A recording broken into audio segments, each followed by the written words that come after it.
वडणगे इथं घरगुती कारणातून पत्नी आणि सासूला लाकडी फळी तसंच फरशीच्या तुकड्यानं मारून जखमी करण्यात आले। या प्रकरणी पती, सासू आणि आजी सासू अशा तिघांविरोधात करवीर पोलीस ठाण्यात फिर्याद दाखल करण्यात आली आहे।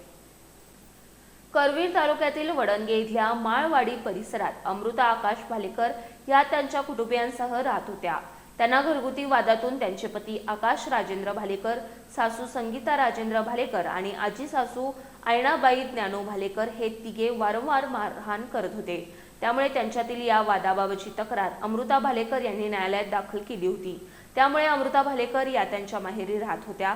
दरम्यान रविवारी अमृता भालेकर आणि त्यांची आई मंदा विनोद मोरे या दोघी वडणगे इथल्या त्यांच्या पतीच्या घरी गेल्या होत्या। त्यावेळी पती, सासू आणि आजी सासू या तिघांनी आमच्या घरात यायचं नाही असं म्हणत अमृता भालेकर आणि त्यांची आई मंदा मोरे या दोघींना लाकडी फळी आणि फरशीच्या तुकड्यानं मारहाण केली।